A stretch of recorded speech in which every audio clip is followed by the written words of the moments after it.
Greetings, everyone. I'm Mar. Once again, this is my opinion. As I've mentioned a couple times on here, I am a history buff. It's always been one of my favorite subjects, though I don't really remember much of it from when I was in elementary school. Middle school, after I got off of Ritalin, is where I really started to love it. And along with English, it was one of my best subjects when I was in school. And even at college, taking all the classes, I've always found it entertaining and bits and pieces of different eras interesting. One era I've always found interesting, just from the different layers of it, is the decade of the Civil War.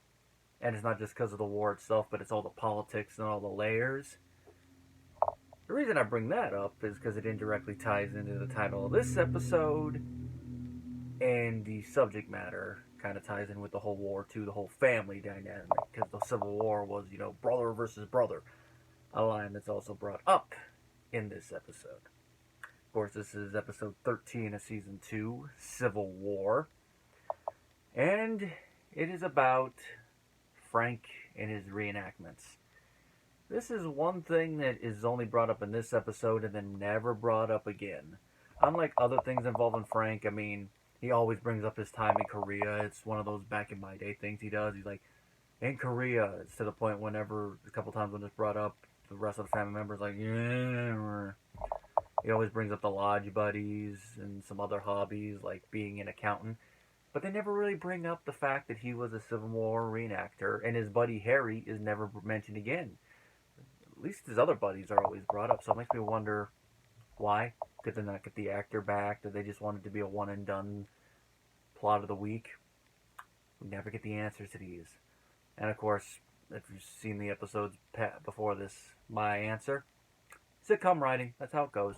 I know it's a simple answer, but when you nail it down and really think about it, it is the only answer. I've kind of touched on it already with the brother versus brother thing. It is very fitting that the Civil War and the reenactments is a backdrop for this episode, considering that the core of this episode is disagreements between Ray, his father, a little bit with Robert, but Robert's more like an attaché of Frank in the whole disagreement thing. And there's a little brief moment where Ray's at odds with Deborah when it comes to a baby shower, which I'll get into when I start discussing the plot specifics. But it all connects back together, and using the Civil War is a plot threading device. Nice little thing there, so that's why I think the title is a very apt one. And this is another episode written by Tucker Colley, who wrote Frank the Writer, and he will write in the future one of my favorite episodes. And it's an episode that actually got me hooked on this series, and that's The Lucky Suit. It's one of the first episodes I remember watching with my grandmother. But I'll touch on that once we get to season 6. Probably won't be for another year and a half. If I keep doing these one a week. Might be a little faster if I start doing 2 a week every now and then again. And we also find out some interesting little past details. I don't know if they've even mentioned it in passing, but we hear the name of Frank's father here, and that's Albert Barone, of course, named after Ray's real-life dad, Albert Romano, who in later seasons would play Frank's lodge buddy, Albert. Nice little meta joke when we actually see them talking. Now, the plot of this episode is, as you can kind of guess from what I've already gone into, Frank is getting back into the Civil War reenacting because of his buddy Harry. It's the 25th anniversary of when they started, and because of that, they're going to recreate a big battle. It's going to take 3 days. They're going to reenact the Battle of Gettysburg, which, considering it's supposed to be winter, and in the episode they even mentioned that it's going to be snowing, it had you scratch your head, because, one, why would you do a battle that's going to be multiple days when it's snowing? And two, why the Battle of Gettysburg? If you're going to reenact it, wouldn't it be in the summer be better? I mean, the uniforms, if I remember right, were wool, so that at least from a safety standpoint would at least be decent for the whole snow thing. But aren't summers up where they're at a lot better than they would have been where you're actually fighting, or at least a little bit better? Again, I've never been around Gettysburg, so I can't really compare the two, but I have been in Jersey, which is a stone's throw away from where the show's set, and it was around the beginning of summer, so I kind of have an idea of what it would feel like. It just has me scratching my head a little bit there. But I wouldn't call that a super goof. It's just one thing that has you question about it. But I guess since it's their 25th anniversary, they're like, we're going to do the big battle. Well, as Frank and Harry are getting ready for this whole thing, which just from their one charge we see, I'd say they need to work on their cardio, Ray and Deborah are invited to a baby shower. Ray, of course, in his typical thing, is like, why am I invited to that thing? And we find out it's for couples. That's such a 90s thing to throw in there that, oh, the way of the future, couples are invited to baby showers. And Ray is like, oh, no, I don't like it. And if you look at it from the standpoint of him going with oh, that's just a woman's thing, that's one of those things you want to smack Ray upside the head for. It's like, put that mindset away. But when you hear what they want each couple that's invited to the baby shower to do, you kind of see why Ray, after this, definitely does not want to go. And that is, they want each couple to do a presentation, some type of weird thing. There's a whole list of it. And the expecting parents will tape it as a tribute for the child. That's very, very... I don't know if pushy's the right word. It's a little pushy there, but it's like, for a baby shower, really? You guys want to do a whole little bit of skit thing? What do you want, a puppet show too? A little song and dance routine? Set to music you would hear in a 50s musical with Judy Garland in there? You want Ray to come out wearing a big old zoot suit yelling, "Hello, Dolly"? I'd pay $1 to see that, at least. It's just one of those things you hear the whole thing and like, I'm on your side, Ray. I wouldn't want to go to that either. I mean, I'm fine with going to a baby shower, giving a gift, having some fun with some friends, but doing that whole thing, it's like, no. At that thing, I'd probably pull out an Aunt Alda and say, my gift is that I came at all. In my case, it'd be the gift of more. Ray ends up using the baby shower as an excuse to try to get out of going to the reenactment when he thinks Frank's going to ask him to go, but it turns out Frank was just going to ask him to put out his recyclables since he was going to be busy. And then, of course, they make fun of him with the whole thing. They don't say it, but it's their wraparound way of calling him... It's kind of up to interpretation of what specifically they're calling him. But the way I read this scene, it seems like they're calling him either a girly man, as our former governor would say, or if you want to go on the very, very offensive end of the spectrum, they are calling him gay. Which, of course, given the fact that Frank always uses the term Nancy and other stuff, and there's a whole big little discussion, another episode about that, both are plausible. But I think more they're just making fun of his manhood, but I could see how someone would get that other interpretation, so I have to address it. And Ray's fine with not going. You know, he's probably a little upset about the whole make fun thing, but he's fine with not going until he hears that Robert's going. And he's like, why does Robert get to go and I don't get to go? And he's very hurt about it. He goes and talks with his dad, and he gets one thing leads to another, and eventually Frank, in a roundabout way, which the way this scene is written, where they're going round and about until Frank finally asks, do you want to go? Ray ends up saying yes, and he goes. And it's only after that he finds out that the whole reason why he was offended, because he thought Frank asked Robert to go and not him. Not true. The plot thickens, as it were. Frank did not ask Robert. Robert enlisted to go. And this is one moment from the blooper reel I remember just because of how Ray reacted in the alternate takes. Where in the actual episode he says, since when does that ask us to do anything? I had to enlist. In the blooper reel, he's like, during part of it, he's like, I enlisted. Which probably would have been funny in the episode, but I think it works better in a blooper reel for that overreaction, and a more subtle reaction from Ray works better, because then you're like, oh, crap. Which, of course, turnabout fair play, because now it's Robert's turn to laugh when he finds out that the reason why Ray asked that. And now Ray has to stay, because otherwise he'd be guilted about it, and Frank would be mad, like, really? We find out there's another reason why Ray wanted to go. It's more a background reason, but after being asked to go and now that he knows he has to go, Of course, the side thing is he doesn't have to go to the baby shower anymore, so that's a bonus for him for why he's probably going to persevere. But it's being with his father. I mean, he also is going to be with his brother. That's another thing, a little bonding moment for them. But it's more being with his dad. A bonding moment because they never really got to do stuff. So even though this is more his dad's thing, he gets to hang out with his dad at one thing his father loves.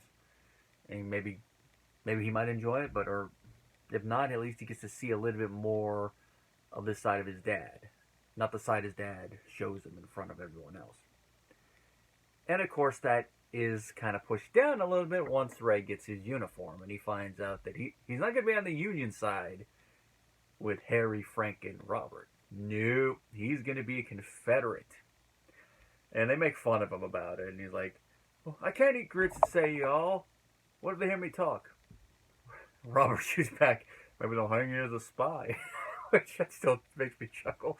I can just imagine a reenactment scene of that where Ray's just talking normal. And you got the officer reenactor going, in the name of the Confederate States of America, we are going to hang you by the neck until you are dead. May God have mercy on your soul. Frank and Ray do have a heart-to-heart conversation following this little moment. It is partially spurred on by Ray being annoyed that he has to be a Confederate and then blowing up and saying, I'm not going to go. But it's also a little bit inspired by something Frank said earlier about his own dad, Albert. Always doing stuff with him, and we find out it's not true. Of course, it makes you wonder, based on the statement he says later, that he tried to be better than him, why he didn't do some of that stuff with his kids, or maybe it's stuff he wishes he did or didn't know how to do. It's one of those things. But even through a few bits of lines, we get an impression that Frank was still a better dad than his dad, which is one thing that's brought up a couple more times. It's actually one thing mentioned in one of my favorite episodes from one of the later seasons. I believe it's season 8, could be season 9. Involves a horse named Marie's Mouth. Those of you who have seen all the seasons like I have. It's one of those moments like that, although there is a minor contradiction there that I'll get to once we get there way down later. But you see, try to be better than him, and Ray's being better than Frank is, and then a little future joke about that. But they're a little heart-to-heart where they come to kind of an understanding, and Ray decides, I'll be the Confederate. Which, of course, looking at the uniform he was given, I mean, he has something. He has a little bit of rank based on the number of stripes. He's going to be a Confederate sergeant, so, hey, at least he has rank based on Robert's uniform. He doesn't have any rank at the reenactment. I wonder if that's why in the after thing he gets shot. Now, being that this is a Civil War-esque episode, it would not be a sitcom if they did not somehow work in some type of Civil War pulp culture reference. And they picked the perfect one, because right before Ray leaves to the reenactment, which, by the way, I do love that they put the little fake mustache on him for the uniform. It's a nice little layer with Ray in the Confederate uniform. When Deborah tries to get him to sign the card for the baby shower, what does he tell her? Frankly, my dear, I don't give a damn. Nice little way to work in a reference to Gone to the Wind. And if you look at that line, with a straight line from when it was first said back in 1939 in a theatrical film to 1997, I believe, when it was said on TV in a sitcom episode as a reference, boy, have things changed when it comes to language. Because back in the day, just saying those words in a movie theater was like, did he just say, he just said, oh, I can't believe Clark Gable, he's a genius, he doesn't have to go and say something so crass. And then now here it is on TV saying it. Although I'm sure there were some people that watched this episode and still went, did he just say, All in all, this is a pretty fun episode. I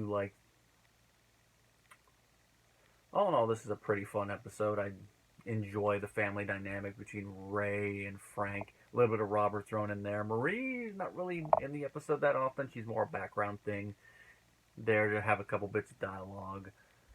Deborah's mainly involved with Ray's little plight. Has some nice moments. Her timing of the phrase idiot is perfect at the end with the Gone with the Wind line. Of course, the epilogue scene where we actually get to see part of the reenactment in the snow. Perfect way to end the episode. Although it does have a kind of an anachronism, like, why the hell is Stonewall Jackson at the Battle of Gettysburg? He was killed 3 months before that. Of course, you have to know the dates in order to get that. If you don't know the dates, then again, I think most Americans will recognize the name Stonewall Jackson, and then again, they would know Lee. They could have said, General Lee's wearing a beeper, and it would have been more accurate. The Civil War uniforms, I think, look pretty good. We only see them in full uniform for the last two scenes, but seeing them in bits and pieces before that's nice. Kind of a dress rehearsal, I guess you could say, in the basement before the blow-up scene.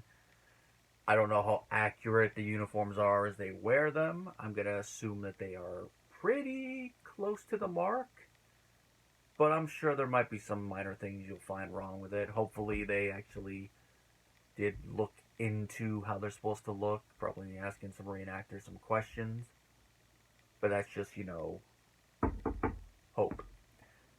And that's basically all I have to say about this. The only other interesting bit of trivia there is that Robert whistles a Civil War song. I think everybody knows because of how overused it is when it comes to war stuff.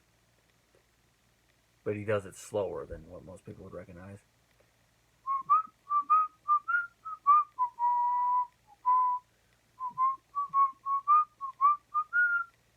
When Johnny comes marching home.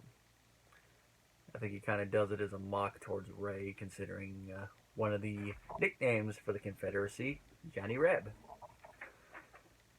Which, now we're going to go to an episode which, this is one that I sometimes skip, sometimes watch, but even with that, a little thing we're going to learn by the end of it is a big little thing for the Barone family.